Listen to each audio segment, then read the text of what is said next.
O Ney Matogrosso é uma figura cinematográfica por excelência e é por isso que no meio de tantas cinebiografias musicais dos últimos anos aqui no Brasil e fora, ele era certamente o filme sobre ele era inevitável e certamente era aquele pelo qual eu tinha mais curiosidade, especialmente no caso aqui por ser protagonizado pelo Jesuíta Barbosa, que é um ator muito corporal nas atuações dele e muito versátil também, né? E eu fico muito feliz em dizer que nessa média de cinebiografias que inclui desde Meu Nome é Gal, passando por Meu Sangue Ferve por Você, passando por filme do Mamonas Assassinas, passando por filme do Claudinho Bochecha, Nosso Sonho, o Mussum de alguma maneira entra nisso também. Entre todos esses resultados aí que são variáveis, né?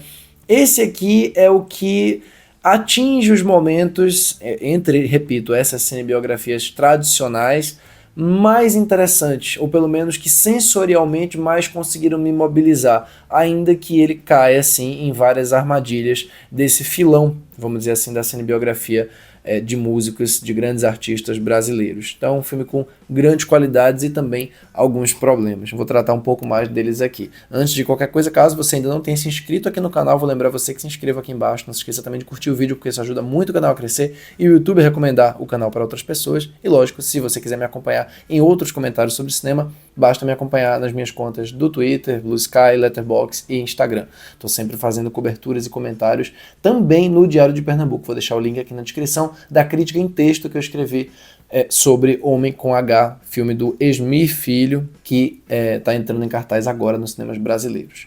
Bom, o recorte do Homem com H é precisamente aquilo que se espera nesse sentido de uma cinebiografia padrão, né? Quer dizer, da infância à juventude, ou melhor, da infância até aos 83, porque velhice é uma palavra que não combina com o Ney Matogrosso, ele de velho não tem nada, né? É como se vê aí, inclusive ele teve uma participação fundamental no filme, não só no trabalho de dublagem, que é muito bem feito, inclusive é raro dizer isso com relação a isso, mas é muito bem feito o trabalho de dublagem, e teve também uma participação criativa, evidentemente, nesse projeto, né?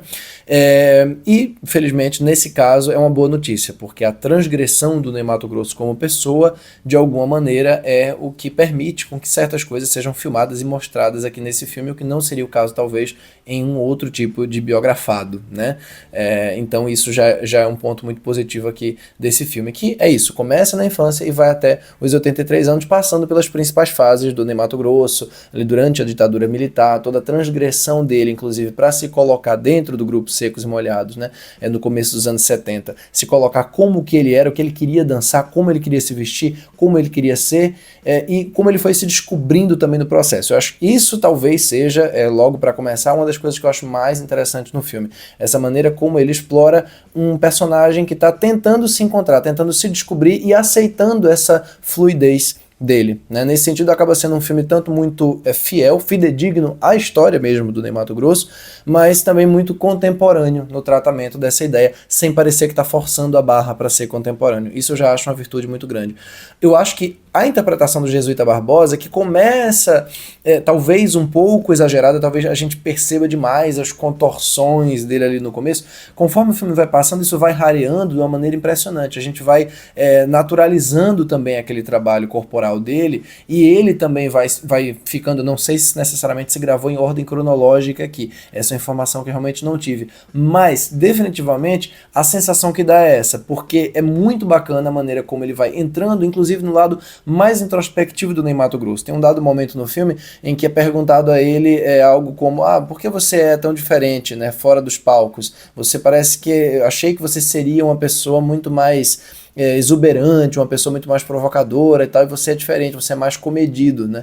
Então tem um lado comedido dele, tem uma persona que não é nem de longe tão extravagante, tão irracional como parece para muita gente no palco, ou mais até do que ele mesmo imaginava que ele fosse, sobretudo quando outros personagens entram em cena aqui como o Cazuza. Então tem essa descoberta não só da figura Ney Matogrosso exuberante, animalesca ali no palco, né, essa coisa do bicho que é muito ressaltada pelo filme em várias alegorias visuais, mas também esse lado Ney Matogrosso racional, ponderado, observador do que está fazendo, e que seja por isso ou não, eu acho bacana que o filme não use como resposta para essa pergunta, nunca iremos saber, mas foi uma das pessoas que sobreviveram, né, naquele período ali dos anos 80, à epidemia da AIDS. Então existe aqui uma tristeza também muito grande, uma melancolia muito carregada nesse personagem que viveu muitas das coisas que todos os outros viveram e por algum motivo não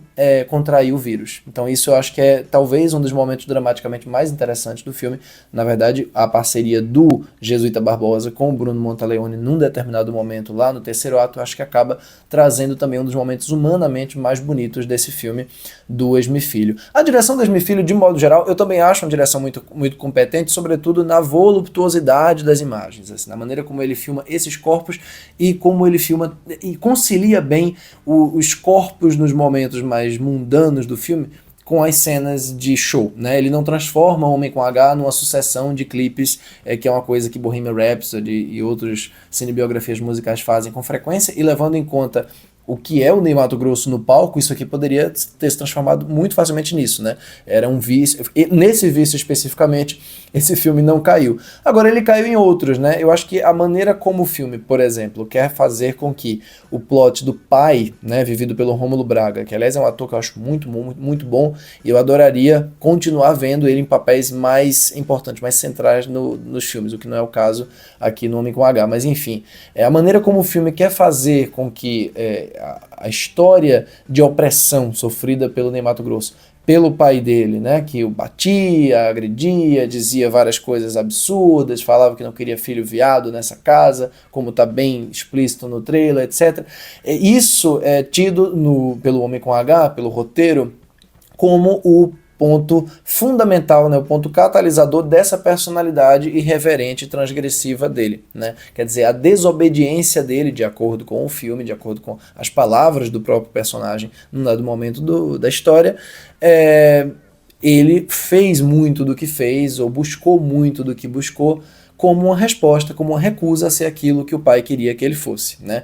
Ou também como uma resposta àquilo que o pai não queria que ele fosse. Então isso é um ponto central, é um ponto crucial dramaticamente para o filme, mas ele não tem uma base dramática muito bem sustentada para dar conta disso, né? Ele não investiga muito essa relação de pai e filho, ele resume muitas coisas à ação e reação e ao impacto visual da cena. Então a agressão do pai, por exemplo, logo no comecinho do filme, é aquela agressão absolutamente caricata, né? E já pula para a cena seguinte, ele já adulto e sofrendo a mesma agressão, praticamente da mesma forma. Então, a personagem da Hermila Guedes, por exemplo, que tem um papel importante também como a mãe, essa figura mais conciliadora, que sempre aceitou o filho da maneira como ele é e que sempre ponderou de alguma maneira as coisas, também acaba se tornando caricata no meio disso, né? E não é culpa da Hermila Guedes, não é culpa do Rômulo Braga, muito pelo contrário, eles fazem o melhor dentro disso, mas são figuras unidimensionais, são coadjuvantes unidimensionais que, nesse caso aqui, não deveriam ser, porque a gente está falando de um filme que busca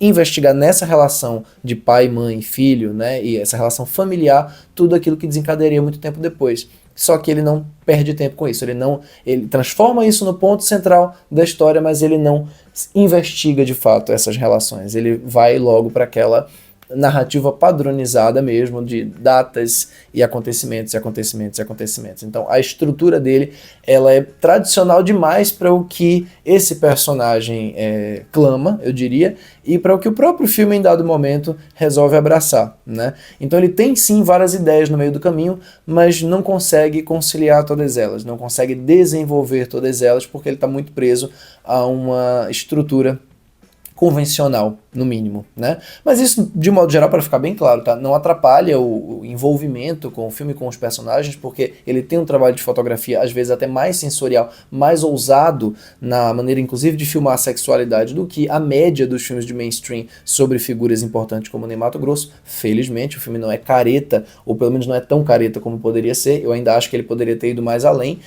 E é também um filme com momentos particularmente inspirados e emocionantes nessa questão humana que eu citei mais cedo com relação ao personagem central. Gostei, em linhas gerais, do resultado, acho que é um resultado digno, um resultado dramaticamente eficiente, mas que poderia ter ido muito mais fundo, poderia ter investigado muito mais fundo e poderia ter sido mais completo na maneira como trabalha os conflitos e as origens da persona de Mato Grosso que ele quer explorar.